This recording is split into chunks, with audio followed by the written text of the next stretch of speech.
And good evening. This is the Tech Travel Geeks podcast. This is episode number 16, recorded on January 3rd, 2019. And I'm back. You may have noticed it's been a while since we did the last episode of the podcast, but we're back in 2019 with even greater things ahead. And as usual, I'm Matteo, and I'm joined by Lukasz. Good evening, Lukasz. Hey, Matteo. Yeah, it's been a while. How have you been? All right? Good, thanks. I've been to China and back. I've been working from home in Italy for a while. You've been doing some traveling as well, too, haven't you? Yeah, some skiing in Italy, in France, and visiting my family in Poland. So, yeah, it's been good. Very good. And I know you have a lot of travel planned for the next few months. We'll discuss that later and maybe firm things up before we announce it on Tech Travel Geeks. But we're not alone this evening. We're joined by our friend, Gavin from Gavin's Gadgets. Good evening, Gavin. Good evening. Good evening, everyone. It's good to be on. Thank you for having me as a guest. Well, thank you for joining us. Obviously, we've been admiring a lot of your videos and content that you've been creating over the last few years. You were in parts inspiration for how we started out with Tech Travel Geeks here on YouTube and also with our website. So thank you for that. You're obviously someone who's been around in the tech industry. Your opinion is valued not only by ourselves, but by many other people in the mobile and tech space. So it's great to have you on as a guest. Thanks for joining us, Gavin. No, my pleasure. So obviously you're called Gavin Fabiani-Laymond. Gavin's Gadget is your nickname, your brand name on the internet. Who is Gavin Fabiani-Laymond? Who is the person behind the brand? I don't know, but ask this person here. So obviously, like yourselves, I enjoy tech and have been playing with technology for over 10 years, probably longer if I think back. But it's just to have a hobby, and I like sharing my passion. So that often means sort of taking phones and stretching them to their limits, not in a wrench, but pushing everything, adding software, gaming, filming, video, photography, and then I also test on the audio front. Family man, so usual thing there. Got 4 dogs, which feature quite promptly in a lot of my test subjects in photography, because you want to see, can you capture a dog moving? Because that answers a lot of questions. How good the camera is sometimes, or one of the tests for the camera. Yes, dogs and animals in general are a great test case for cameras and gadgets. So you say you have 4 dogs, and I admire a lot of the pictures you take of your walks on Dartmoor with the dogs. Tell us more about where you live and where you take your dogs for walks. Well, as you just briefly alluded, I live in Dartmoor National Park, which for those that don't know is down in Devon, which is the southwest of the United Kingdom. Dartmoor is a moor, so it's very high. It's a very rugged landscape. Due to the height, you tend to have your own weather patterns because it's that kind of thing. But it's a beautiful 328 square miles of open land with some villages stuck in between. So yeah, it's awesome. So if you haven't had a chance yet, go and check out Gavin's Instagram, Twitter feeds. The handle is @Gavin's Gadgets, all one word, and you'll see lots of lovely pictures of labs out in the moor, and a few horses and ponies too. Yeah, whatever take. There's all sorts of wildlife. There isn't lions roaming free or anything like that kind of wildlife, but you do get quite a sort of normal stuff that you'd find on a sort of, say, farmland but open moorland, and you can see birds of prey come down occasionally and swipe and pick up a wild rabbit, that sort of stuff. It's quite breathtaking because the weather and the seasons are quite dramatic, or we do have seasons, which makes a change. Yes, it's very idyllic. It's the sort of thing that some of us are look at and think, I could settle down somewhere like that, and I could live there. Um, we're quite lucky. We live in Edinburgh. It's a very green city. We have a lot of very nice scenery and hill walks and gardens and parks. So we're lucky in that respect. But Dartmoor looks like that sort of perfect English countryside to us, and Well, it's the architecture difference is also quite noticeable. yeah, I think Edinburgh's got a great historic city. The old part's really nice as well. So, and you've got the Highlands, probably an hour from you? Highlands? Yes. Yes. Not too far. Lukasz is the one who drives in the UK, so you're probably more of an expert on how far it is to Stirling and beyond. Yeah, it's quite close. It's lovely there, and the castle is just stunning, and the surroundings are great. So, yeah. I've been there. I've been to Stirling Castle, Loch Lomond, and all around there. Yeah, it's lovely. Highland, I did some great driving around that sort of spot. Awesome. And so, Gavin, you are a tech enthusiast. You review and as you said, put the devices through through their paces. And I've bumped into you to quite a few tech events, particularly in the UK. How do you tend to travel from Dartmoor around the UK and further? Well, I get on my horse. No. Fundamentally, where I live, you have to drive to start. You have to drive. There is a bus. It's got quite a good schedule. There's one time in the morning and another time in the afternoon or late afternoon when it comes back. So it hits the town twice a day. So you've got to drive to go anywhere. And then I might take the train as well. So I might drive to a train station. That's about an hour away, say Exeter as an example. It's about an hour's drive. And then I'll shoot off on the train and go places. But I do predominantly drive. Excellent. And you drive in the UK, which means you drive on the correct side of the road. That's the left side of the road. And on the right side of the car as well. What's your vehicle that you're using at the moment? What do you drive? I drive a Japanese all single dancing Nissan Qashqai. So it's just a workhorse basically. Very nice. So that's one of the sort of SUV crossovers. It's higher up off the road. I don't know about, it looks not that high up, but I suppose it looks a little bit. But it's their top spec model, a particular model I've got. So you've got complete glass sunroof type thing that opens up. It can park for you. It's got everything, all the driver aids and stuff, electric seats, heated seats, and so on and so on. It's a car, gets you from A to B at the end of the day. That's great. So it's the most functional of vehicles. It gets you from A to B. That's what it's for. And do you enhance your driving experience thanks to mobile devices and gadgets? Well, they all connect via Bluetooth.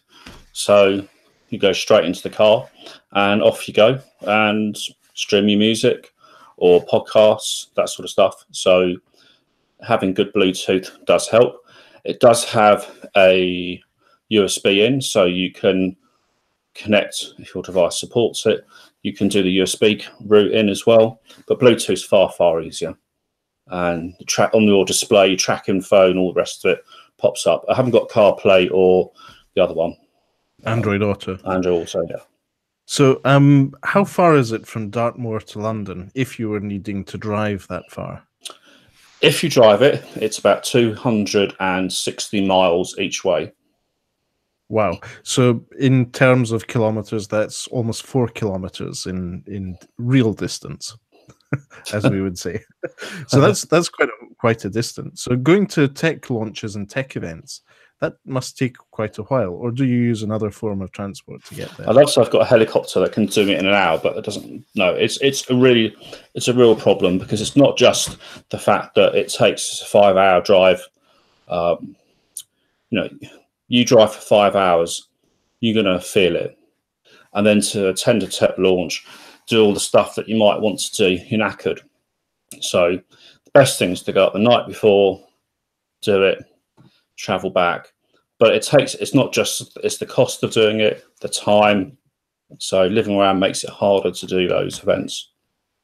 Right. So you have another day job that funds your passion for tech and gadgets. I do, yeah. I think most people do, to be honest.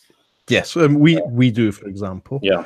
What do you do for a living? What's your main breadwinning activity? I work in the financial district, sort of financial services side of things. I manage, look after a large region. Sort of Very good. Yeah. Excellent. And does that take you on travels, or do you tend to stay in the same region?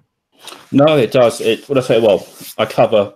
So if you know the geography of United Kingdom, if you look at Bristol, and then you look at the map, you see this like, I don't know, leg type thing that comes down. So I'll drive anywhere along there, and that's sort of Bristol, around Bristol down to I live sort of down in Devon. So got Devon, you've got Cornwall, and occasionally I have to go to Birmingham or Manchester. Occasionally I have to go to London. So there's a reasonable amount of travel. I'd say driving quite a bit, and then there's the odd extended journey. Very good. And when you travel for work, do you use your own car, or do they provide rail travel? What's the way you do that? Well, generally, I'm driving most of the time, so 90% is car. What I might do when I'm going to if I have to go to something really far afield, I'll drive to one of the local stations like Exeter, St David's, and then take the train to finish the journey off because it's just too far. So if you're going to London, can you imagine trying to do that trip? Actually, the train's not too bad. It's probably the sort of best option, but it's bloody expensive to take train. It is. That's one of the biggest pain points of travel in the UK. Rail travel overall, compared to other countries, is very good, but it is extremely expensive. And as of the other day, it's become even more expensive. Lukasz and I have a colleague, our boss for now, who will be leaving us soon. She was complaining about travel as she got up at 5 a.m. to get the train to commute into work, and it was cancelled. And the next available train was at 9:23, which is quite a pain point, as in we've all had rail price increases in the UK for train services that often don't even turn up. So, it's not ideal. Rail travel is one of those things which does still work in the UK, but could be improved. And arguably, work is being done to do that. Have you heard of HS2? I have heard of it, yes. The service that allegedly will be faster and cuts through the countryside to reach those goals. But, excellent. That's about right, isn't it? So. And Lukasz, what were you going to say there? No, I wanted to mention my home country, Poland, where the trains are much, much slower and always late. So in here, they get cancelled all the time. In Poland, they're always late. So that's a bit of a difference. In here, they're usually on time. But I've done a few rail journeys which can take like 8 hours or 9 hours. You go from Krakow, where I used to live, to the seaside. It's a bit of a fun journey there. But maybe instead of SH2, we can have Hyperloop one day. Yes, Lukasz and I are quite enthusiastic about Hyperloop. In different ways, I guess. Yes, I'm slightly more of a cynic, yet still think that there is potential in the technology. We both turn up and we're quite supportive of the Hyperloop One team in Edinburgh, who are attached to Edinburgh University, are working in some R&D for components, but more in particular in designing prototypes for Hyperloop in the UK. We'll see how that works out, but it is a nice thought, and how they're going to be doing that is the interesting thing to watch from a distance. But I think there's a lot of optimization that can be reached on our existing infrastructure and technologies without having to reinvent rail travel. Speaking of that, did you follow the December announcement and unveiling of a tunnel in LA to demonstrate cars in the Hyperloop world? Yes, the one where the car just fits in the tunnel and everyone was scared, like out their brains going through us at 70 miles an hour. And there's Elon Musk saying, "Oh, don't worry, we could do 150 through these, no problem." Yeah. So what did you think of that? Do you think that would be a solution that would make a place like Dartmoor more accessible or make life traveling easier? They're never going to put that up here. Let's put it that way. We'll send out the sheep with machine guns and stop people digging the holes. It's just not going to happen. Yes, I think for crowded cities, could they do it? No, I don't think they could do it in London because there's so much cabling, pipe work. The trains aren't that deep beneath the surface. I think it'd be very difficult to do something like that in London. Obviously, it's a proof of concept. He's actually proved he can actually deliver and dig these tunnels. So I think it'd be interesting to see what he could do next. Yeah, I think Elon Musk is trying to both prove the concept, and he wants to be very agile about it. He wants to make the building of the tunnels much faster, and if he's able to prove that he is faster than his pet snail, and he's able to build those tunnels quickly, then maybe there would be ways of building quite, going around the subway and going around the cabling. So I'm hopeful for that. The only problem is making this for cars. I don't think it's the best idea. Maybe making it like a means of public transport would be more of a better way, because if you get a tunnel and you only get one person into a car, I don't think that's much of a benefit. If you can get 16 people into one. Was it only Teslas that could use it though? At the moment, yes, the first version. The initial idea was with like platforms, which would carry any car. The current MVP is just Teslas with side wheels, but we'll see. Yeah, so let's just clarify there. We used an acronym which in the industry is very common, MVP. To tech geeks and people who work in the tech industry, MVP stands for minimum viable product. Whereas to most people, it's the most valuable player or person in any situation. In this case, it's a minimum viable product. I'm a bit more skeptic about this. I think the true value in this isn't getting a car onto a set of rails or into a little platform that runs around the tunnel. It's the tunnel itself. Being able to build that tunnel and have that used is more important, because the tunnel itself, let's face it, would be much more efficient if you could have 300 people on a train as compared to maybe 1 or 2 people in one car at a time. The throughput maths is pretty simple.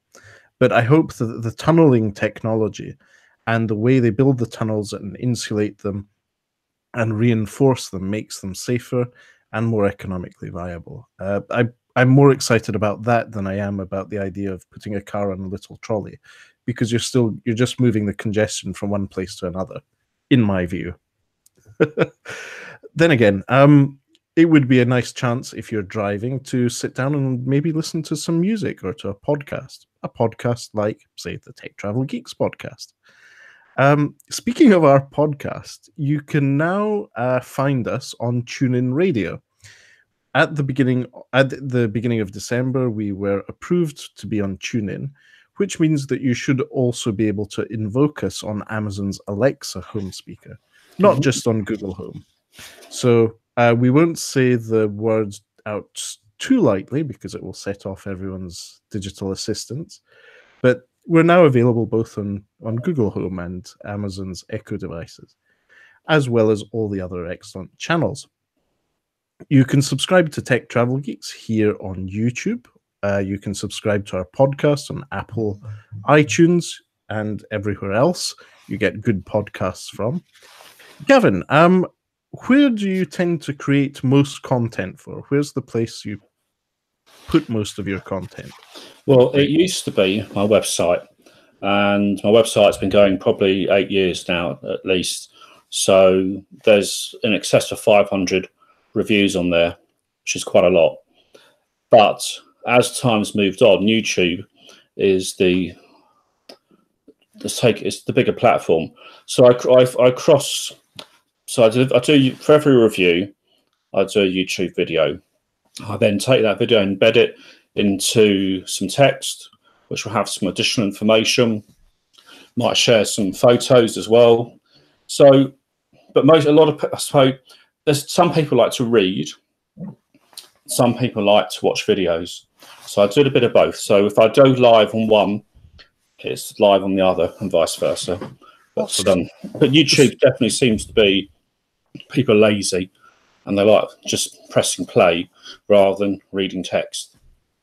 So your two forms of content that you create for your reviews, your text and your videos, they complement each other. It's not a carbon copy of each piece of content. It's the text will have more in-depth technical content and opinions, whereas the video will be a bit more hands-on and actually showing off how the device performs.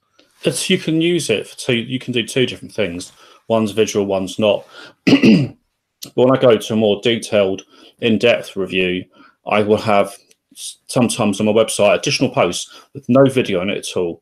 And it might be just saying, right, okay, here's the Huawei Mate 20 Pro. I went and visited this National Trust house. Here's the shots from there.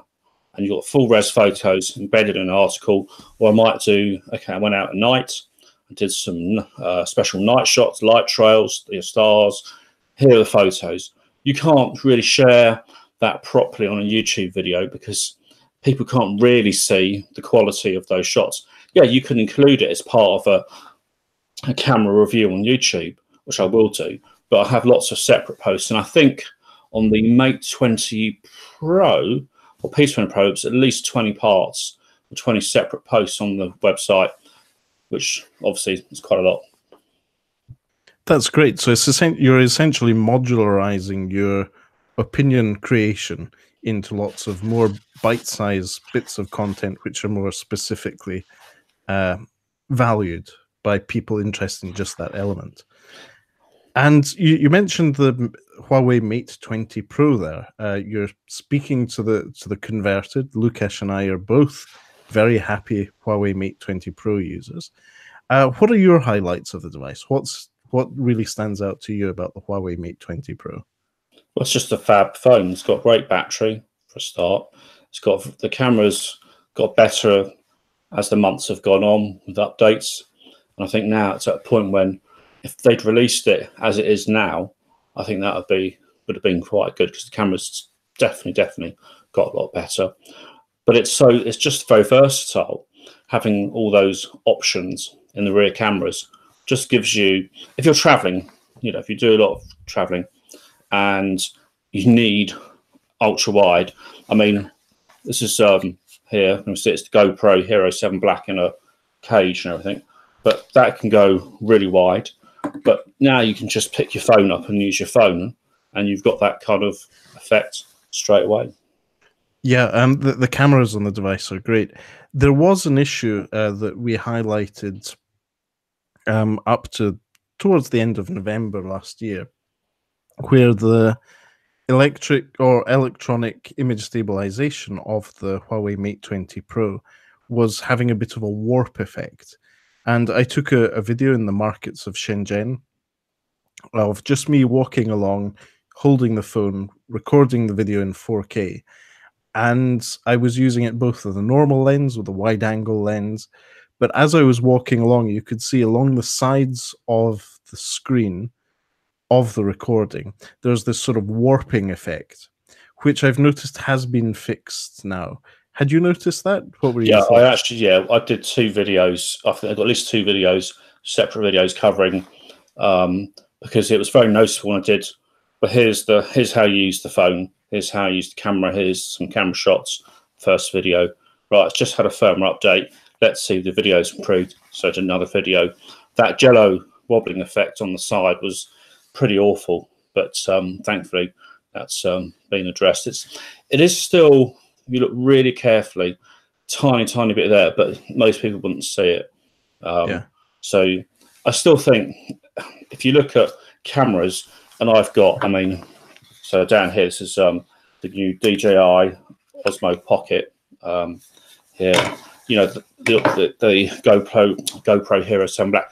They're good at certain things, and I think what Huawei have is a phone that's exceptional at photography. It's good in video, and it's got some really clever video AI effects. I love the black and white thing where it puts people in color and everything else in black and white, color pop, whatever they call it. Yeah, the color pop is an amazing feature. Yeah, absolutely love it. So I think, and I know a lot of people that have got that phone do love it as well. Just normal people that bought it really love that particular phone.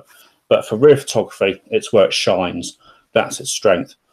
Plus the battery, plus some of the little tricks it's got. Still got the IR blaster. I like that. You know, you sat on the sofa and you think, damn, the remote's up there. Well, never mind, I can do that.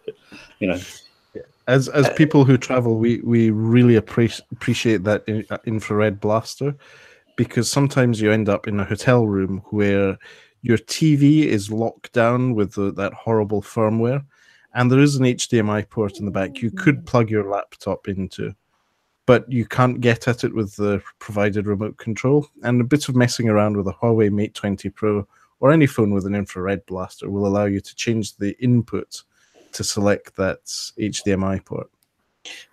Just to jump in, we just had a question. We've actually had a few questions from one of our viewers, Ant Pruitt, who also has a YouTube channel, a tech channel. Oh yeah, Ant Pruitt of All About Android fame and his awesome channel. I can comfortably say I've learnt a lot about photography from Ant. So thanks for watching, Ant. And excellent. Fire the question ahead. He was just asking about the CPUs, whether it's Kirin, and if it's any good. I'm guessing is the follow-up. What do you guys think? Gavin, we'll pass it to our guest, who's an expert in the matter. So the Kirin 980 is a fabulous piece of processor. So first they announced it first, 7 nanometer. That's very significant for a number of reasons. One, stuff moves quicker. It's also better on power saving. It's fast, it's more efficient. It's on the photography front. It leaps forward. So the AI stuff it can do, I think from the scene detection, it can go from 500 different items, and it can identify 500 different items on the old chip, but on this new Kirin 980, it jumps to 1,500 different scenes. So it's a far more powerful, more efficient processor. Yeah, it's fast. It handles everything. It learns how to use your machine. I think it's great, to be honest. That's very good. Lukasz, how about you? Yeah, I'm loving it. The only thing I think it's missing, it's the 60 frames per second in 4K, which other cameras like Samsung's and iPhones do.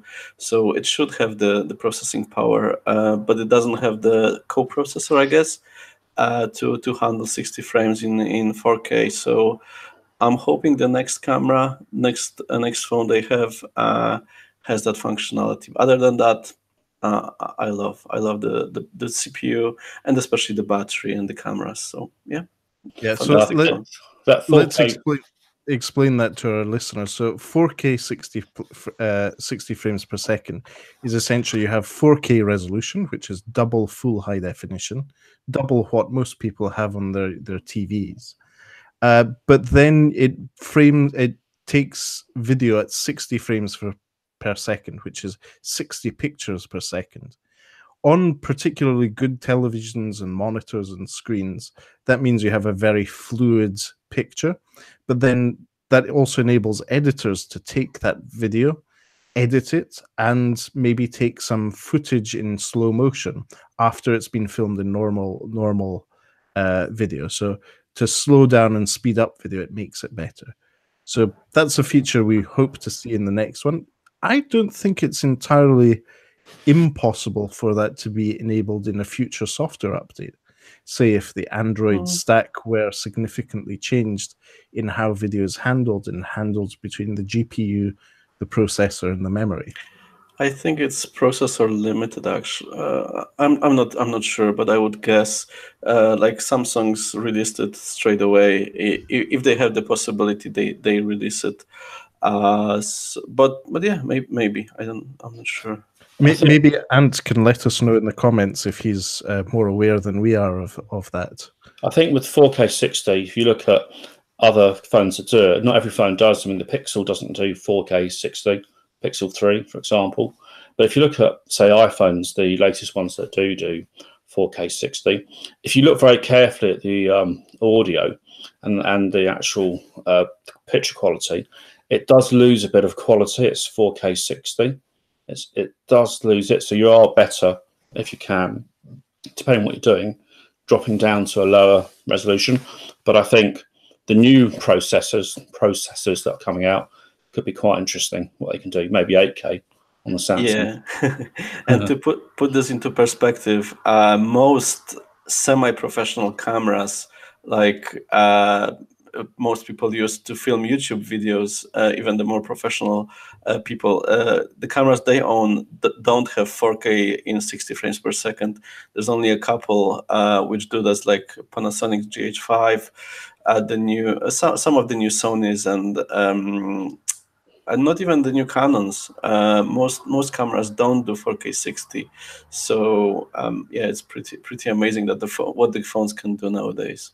But also, if you're filming on YouTube, you should be, or you're probably filming at 4K 24 for a more cinematic look rather than 4K 60. But I've got to say, the only reason you film 4K is so you can crop in and you'll export at 1080p. Mm-hmm. There's no benefit at the moment of having a YouTube video on tech reviews at 4K, none whatsoever. Unless you're MK PhD, who films in 8K. What we do at Tech Travel Geeks for our reviews, I usually film on my GH5 in 4K 60 and slow it down in some cases, or export it to 1080 24, as you're saying, exactly as you're saying. So I have the flexibility to recrop, to zoom, 2x zoom lossless, and to do 40% slowdown. So I'm able to, like, there was one scene, our favorite scene, when Matteo almost dropped one of the phones. Was it Huawei Honor 10? Yes, it was the shiny and slippery Huawei Honor 10, which was running the Kirin 970 chipset. I almost dropped that whilst actually answering a call. Yeah, and we have this in glorious slow motion, so it's pretty cool. Useful. So for our listeners, if it's the first time you're watching the Tech Travel Geeks podcast, if you hadn't noticed, our Tech Travel Geeks photography and videography expert is Lukasz. His official title at Tech Travel Geeks is Chief Aperture Officer. Trust me, it's true. We're having his business cards printed for MWC as we speak. So, Gavin, you take lots of devices on your walks. The Mate 20 Pro seems to be one of your favorites. What are the other devices of 2018 that stand out to you? What was your favorite other devices? Let's say your top 3 of 2018. Well, it's interesting. I think it's always the next device or the newest one. So I quite like the Pixel 3 XL. I did have the smaller Pixel 3 originally, but I had 2 41s. So I had the first one. The screen started to flash uncontrollably. So I got exchanged for a new one. And that had the same problem. So I went to the XL, which I don't actually like because it's got a very big notch on it. I actually don't like it for that. I like the rear camera. It's okay. What else? The P20 Pro. I think that set it off. That was just an amazing phone for the camera. I had a blast with that. I mean, my main YouTube review on it has 300 photos in it. 300 at the end. That's 16 minutes gallery played 300 photos. So just to clarify, the Huawei P20 Pro is their springtime flagship release. Yes. Whereas the Mate 20 Pro was the 2018 autumn or fall flagship release. What were the main differences between the two, specifically around the chipset and the cameras? Tell us, Gavin. So the Kirin 970 sat in the P20 Pro, and predominantly it's a very good chipset, but the chipset's weakness was video.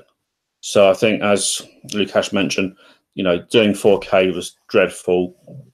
Stabilization was a problem on it as well, because again, the greater your chip or your processor is, the more it can manage on that sort of stuff. But it was all about photography on that particular phone. So it had a 40 megapixel main sensor, really large main sensor. It had, monochromes, 20 megapixel monochrome, and an 8 megapixel telephoto lens. So you started to get, and had this wonderful night mode, handheld night mode, way before everyone else, 6 months before anyone else.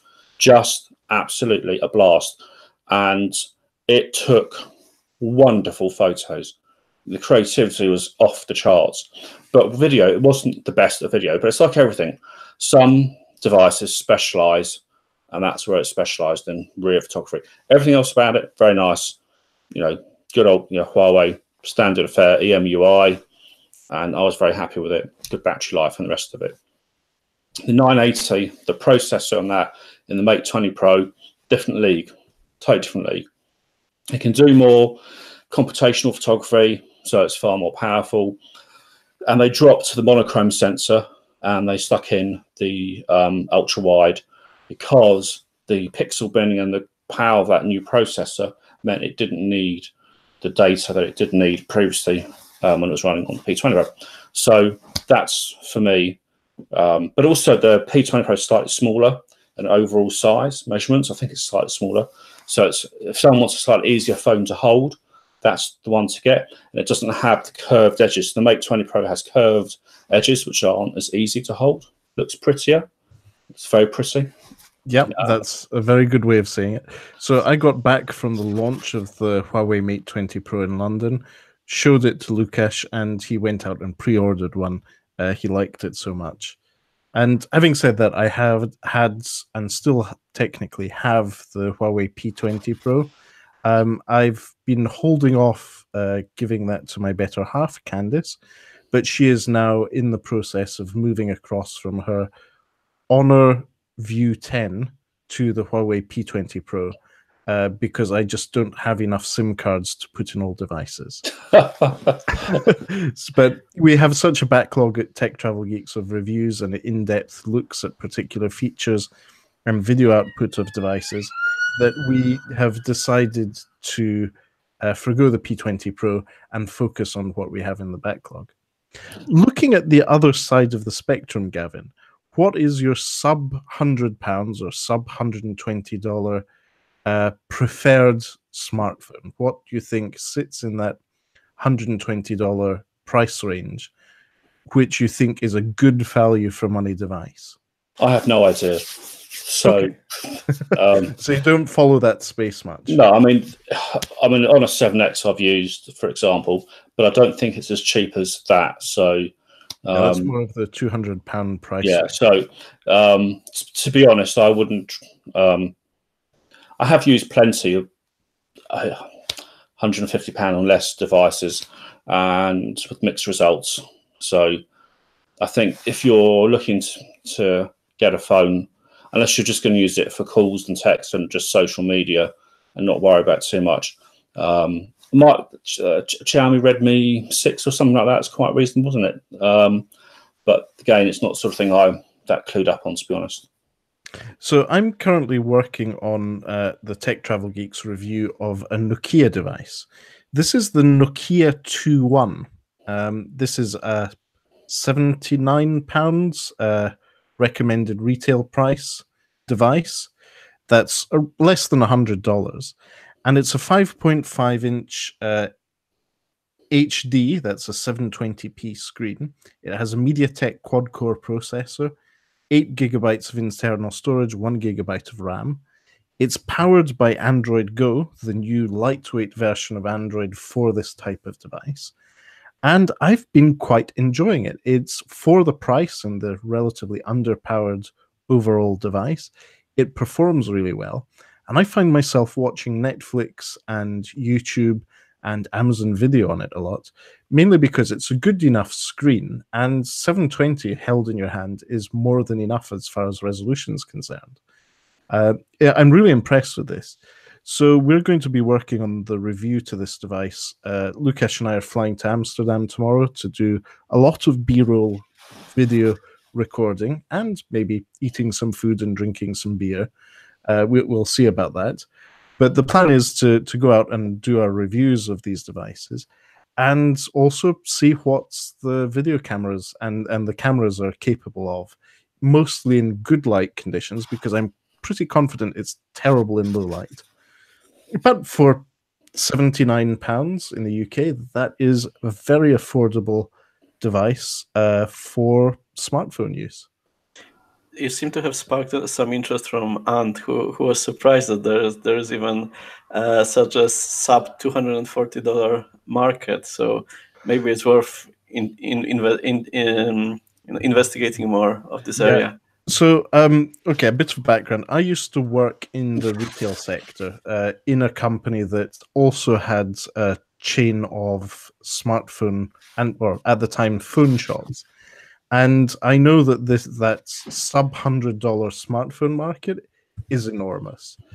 It is, I would say, at least in the UK, it's around about 30% of the market. Most people don't spend more than £100 or £150 sterling, and definitely less than $200 on a smartphone, because their key usage of these devices is for text messages, calls, very light social media, and photography. They're not super interested in everything else. The key things they need is to be able to access the device, and the bonus is good battery life and occasionally a good camera. So yes, there is an enormous market for that. And at the moment, particularly in Europe and even more particularly in Southern Europe, Nokia has made an enormous comeback thanks to not only the brand and the nostalgia around the brand, but their partnership with Google, which has given them the gift of Android Go, which enables them to make even cheaper devices. And not only are they cheaper, but they perform relatively well for the price. So we're starting to see other companies do Android Go, including Meizu from China, including Alcatel, part of TCL. And I believe Sony are also working on an Android Go device. This is not the sort of thing that gets the geeks super excited or super happy about, but it's an enormous part of the market. And it may also be a candidate for a device if you're traveling to the UK. For example, you're on Verizon in the US. You have a locked device which may not work on networks in Europe. If you're visiting Europe, you can walk into a store with less than $100, pick up a local smartphone with a SIM card and credit, and have access to those services for probably less than the price of a day's roaming on some networks. So, yeah, it is quite a big market. I think it's a very big market for travelers. You'll see that if you fly into Heathrow Airport or to many other airports in Europe, there are places that sell SIM cards and inexpensive smartphones. Just how I did review the Nokia 5 some months back, and they had a Snapdragon 430. And again, for someone like me, it probably was not the right phone, but it was quite slow opening applications. But you said this Nokia has a MediaTek. I just wonder if the MediaTek's a better fit for this sort of cut down phone kind of approach. I mean, for some people, as you said, different approaches, different needs, different markets. And if you're doing it, as I said, just for social media type things, it's fine, absolutely fine. Yes, it's absolutely fine. And I'd say it's also, for many people, it may also be a cost thing. They really can't afford much more than that price for a device. MediaTek is a Taiwanese company, or a Taiwan-based company, who do chipsets for smartphones. Arguably, they were the beginning of the smartphone revolution before smartphones as we know them today existed. They used to power some of the feature phones of the early 2000s and started growing. Their key thing was that they did a system on a chip, which was cheap and accessible. You could walk down to a market in Shenzhen and buy a roll of chipsets and start assembling your own smartphones with very little outlay at the beginning. Nowadays, not only do they cater to that market, but they also do mass production of reliable, better chipsets for bigger companies. So, for example, this is a low-end MediaTek chipset in this Nokia 2.1. That does the job. It's not great, but it does work. So what I would say is MediaTek is one of those trade-offs the product managers making the smartphone, whether it's an OEM or ADM, have to decide on. And it also depends on the markets they plan on selling those devices on, because the radios associated with the systems on a chip will be regionally targeted, because having less bands and less frequencies to support means that the cost of the chipset itself goes down.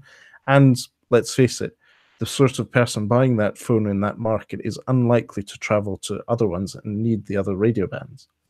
So yeah, MediaTek seems to work well in this. It's not the fastest chipset, but if you just need to open Twitter, Facebook, Tumblr, it works perfectly well. I would say it works great with Google Maps if you install the full version of Google Maps. But being Android Go, this has it has Google Maps Go edition, which is essentially a web view of Google Maps. I would say that doesn't perform as well. But yeah, it seems to work well.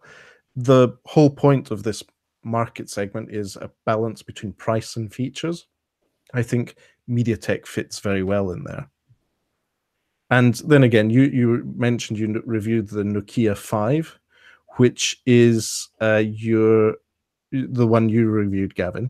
I believe that's one of the 28 nanometer chipsets, which means it's a relatively inefficient one. But as far as battery usage was, because it's relatively slow, it all balances out.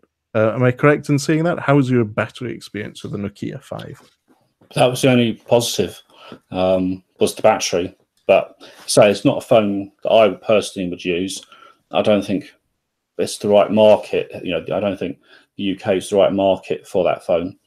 But again, if someone just wanted a phone for messaging and phone calls, it's absolutely fine. It's when you start overloading it, just to even half a restore some of the hundreds of apps that I use, the phone just grinds to a halt. But it's not what it's made for. So horses for courses, as they say. Sure. So you mentioned earlier that listening to audio in your car is one of the things you use a smartphone for. What are your preferred apps for doing that? What are Gavin Fabiani-Laymond's preferred apps for audio? So very simply, I have Pocket Casts. So whether I have an iOS device, whatever phone I've got the app, I've got the web client as well. So it's very handy. So that's how I get my podcasts. I subscribe to YouTube Premium. So if I'm on the train, I can catch up on videos because I've downloaded them. I've got Google Play Music subscription, obviously part of YouTube Premium. I'm a Amazon Prime subscriber, so I have Amazon Music. I also have all my music on a memory card, so this is about 200 gig of locally stored music. So when I'm traveling where there is no connection, I can use that. And I also, when I have at home, I listen to Tidal because that's a much higher quality streaming service. But for that, I prefer using it at home and having the bandwidth to stream that. Okay. And what speakers do you connect your phone to for Tidal? I don't. I use headphones. So four dogs, four Labradors bopping around, and oh whoops! I've just knocked over one of Gavin's speakers. It would happen all the time. It's just not. It's one of those things. It's very weird. I don't really care about, speakers and stuff like that. I'm more into, these are AKG headphones. For the podcast, they're quite nice because they're quite neutral in sounding. But I've got some Sony Mark 1 WH-1000 MX3s here. What else have I got? Up here charging. These are the new Sennheiser. You can see those. The sort of things like so. But the latest Momentum's completely wire-free. So that's my thing, headphones. So, and you get nice quality. I've been using the Sony's version 2, and I've been loving them. So you're enjoying the version 3? Have you version 3? Yes, so version 3, I'll show you, has you could never tell the difference. There are some visual changes, but it's USB-C, it's not micro USB. Yeah, they've got more. The best way of describing the sound is yours. You love the sound of yours, so don't listen to these. Whatever you do not ever listen to these because they'll make your 2 sound dull. So don't. I seriously, I mean it. Do not even. You'll forever. You'll be able to you'll put your 2s back on, and you think, no, why did I do that? But you're chasing a never-ending, sort of circle of what gets better and better. But yeah. Very good. So you prefer headphones. Gavin, I'm going to put you on the spot here. You have to leave tomorrow. Yes. For a 3-day trip. Yeah. What tech do you put in your bag? Okay, very simple. GoPro Hero 7 Black, DJI Osmo Pocket, obviously phone, Huawei Mate 20 Pro, Pixel 3, and I would probably take the Sony headphones because they've got the longer battery life. And everything's USB-C. I'd also pick up, I've got so much stuff lying around here, my DJI Osmo Mobile 2 for my phone stabilization, some tripods. I didn't prepare for this, by the way, just happened to have them next to me. Yeah, and lights, probably a couple of lights. That's it, not much, probably. So a few tripods, different video cameras, phones, battery pack. I've got a 20,000 milliamp battery pack over there. Probably external mic if I wanted to do that. That's for the GoPro. Need the adapter there. And that's it really, not much. Very good. And you mentioned battery packs. What's your preferred brand of power banks? Anker. So I have. I actually have. Talking of Huawei, I actually have a Huawei battery bank, power bank. But this is RAV Power. So there. The only brand which everyone probably uses a lot that I won't use is Orki. I had a very bad experience from their battery packs. So did they go on fire? Basically, I throw it away. It expanded. Ouch! That's not good. That's not good. No. So Anker, RAV Power. I think for me, you've got to use a decent brand because it's like you're using this. You're putting this battery. You're connecting it to your expensive equipment, and you could use it in your home. What if it suddenly catches fire? So people buy all these unknown brands, and suddenly they wonder why I get a problem. So I think you've got to pay just a little extra. That's my view. We just had another question. How many bags do you carry then to get all of those gadgets? So I have. Again, I haven't prepared for this. So if I want a lot of camera stuff, that's that one. I've now got this, which is quite smart, but you can put everything in there. And then I've also got a small man bag, or I've got another different size Ted Baker man bag. And you take all of them on a 1 3-day trip? Yeah. Okay. I mean, GoPro's waterproof. So you don't worry about that. Take it out anywhere, underwater, water, whatever. Yeah. This has only got in a special housing, so I can put this on and lenses and stuff. For really lovely gimbal quality video, the DJI, and your phones for everything else. What's your preference actually? I saw your Osmo review, and you seem to have liked it. I just got the GoPro 7. What's your preference for stabilization? You can't compare the two. They're so different in applications. The gimbal quality of this overall is very, very good, but I wouldn't take this out on a wet day because it's not water resistant. But I would use it if I want to pan, and you just have really smooth panning. It's a different thing. I think for most people, I actually think this could be better because it's just idiot proof. Yeah. But I think some of the stuff I could get with this will be way better than this. The stabilization on the 7 is awesome. Yeah. But as soon as it goes dim, conditions drop. Rubbish. It's no good. So, Lukasz, you're taking your GoPro to Amsterdam with us tomorrow. Yeah. Luckily, that's waterproof, though I do not plan on ending up in any canals. Just make that clear now. Let's hope not. I'm also taking it to the Caribbean on a cruise, so we'll see how that works. And I've already tested it in while skiing, and it's been good. So. Excellent. How long until the 17,000 tons of metal? Just 3 weeks. 1, 2, 3, 4 weeks. Exactly 4 weeks from now. Excellent. We look forward to footage and content coming from a cruise ship in the Caribbean full of metalheads. That sounds like a fun experience. Yep. So, Gavin, that's great. You obviously know your stuff. You have a good selection of bags. You definitely an authority when it comes to smartphone cameras. What is, apart from the Huawei Mate 20 Pro, what's the second in line of 2018? What was the second best device? Well, again, different devices do different things. So I really liked the Pixel 3 for rear photography, and the front selfie camera is very, very good. But it's not as good at all on video.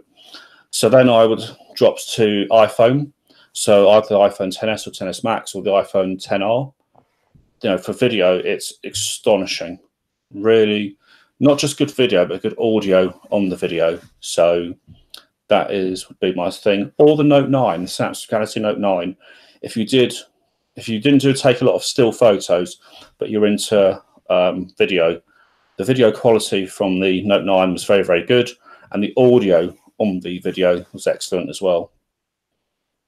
Excellent. So the Pixel, you think, was a close second, on a par with the Note 9, depending on usage? Yeah, so if I rank them, I'd have my Mate 20 Pro. I'd have it's depending whether photos or videos your preference are, the Note 9 or Pixel 3 XL, and then I would have the iPhone, probably XR sitting behind that, or XR, XS, depends what you want, but and budget, I suppose, as well. So, I mean, the iPhone, I did have the iPhone for a little bit, but it just had so many. iOS on a phone doesn't have the same flexibility that Android does. So, but it's a good phone, but it's just not for me. That's good to hear. We'll refrain from commenting on all the news about Apple in the last few days. That's probably not our place to do. We're not a financial analysis podcast or a politics podcast yet, but we're still dabbling with the idea of becoming a philosophy podcast. We should have Majid back on soon to discuss the meaning of life and all that. So, thank you very much for joining us, Gavin. Is there any other project or thing you're doing apart from Gavin's Gadgets that you'd like to shout out about? Maybe another personal project, completely untech related or untravel related? Well, I'm looking at a couple of things. So they're sort of a couple of ideas at the moment, which I have to keep quiet about, so I'll nix them. So, but there's a few things non-tech related that I might look at. maybe in the food side, but I haven't worked out that side of things. And also maybe taking tech for pets, something like that. But we'll see. Very good. And what's your plans for 2019? Are you going to carry on outputting content on Gavin's Gadgets? God, yes. So I do it as a hobby. I do it because I enjoy doing it, but I seem to put an awful lot of content. So if you on YouTube, so there's a lot of stuff there, but I enjoy it. So if I didn't enjoy it, then I wouldn't do it. It's as simple as that. Because I do enjoy it. It probably shows when I do the videos. So there'll be lots of phone reviews, but focusing on the camera and the audio side of things, and a lot of audio stuff again, headphones, that sort of stuff. Awesome. And other things. And obviously people can follow you at Gavin's Gadgets on most social networks, in particular Twitter and Instagram. Your YouTube channel, Gavin's Gadgets, we will link to that in the show notes and the YouTube video notes. Thank you very much. Is there anything else you'd like to shout out about, apart from gavinsgadgets.com? No, not really. Just thank you again for having me on as a guest. I really appreciate it. Well, thank you for being our first guest of 2019. And in a way, thank you for inspiring us to go a step further with Tech Travel Geeks, because, as I said, I've been looking and reading and consuming your content for many years now. And thanks for that. Thank you. Lukasz, tell us where people can follow you on the internet. Yeah, I'm mostly on Tech Travel Geeks, obviously doing some videos. And I'm on Twitter, El Suliga. I'm on Instagram, Lukasz Suliga. That's mostly where you can find me. What about you? So obviously I'm at Tudoleo on most social networks. You can follow Tech Travel Geeks on YouTube and Twitter, and we'll be producing a lot more content now. I think 2018 was the year we started the website. We started building our production processes, and we're in a bit of a comfortable place now in the sense that we have a lot of travel planned and a lot of content planned. So keep an eye on us, and if you haven't already done so, please subscribe to Tech Travel Geeks on YouTube. We're looking forward to 2019 and the year ahead, and we hope you can join us on the travels. So, unless we have any other last-minute things or comments on the YouTube live stream, I think we can wrap this one up. Yep, it's been a great discussion. Yeah, thanks for having you. Yeah, great. Cheers. Thanks very much for joining us. Bye-bye. Bye.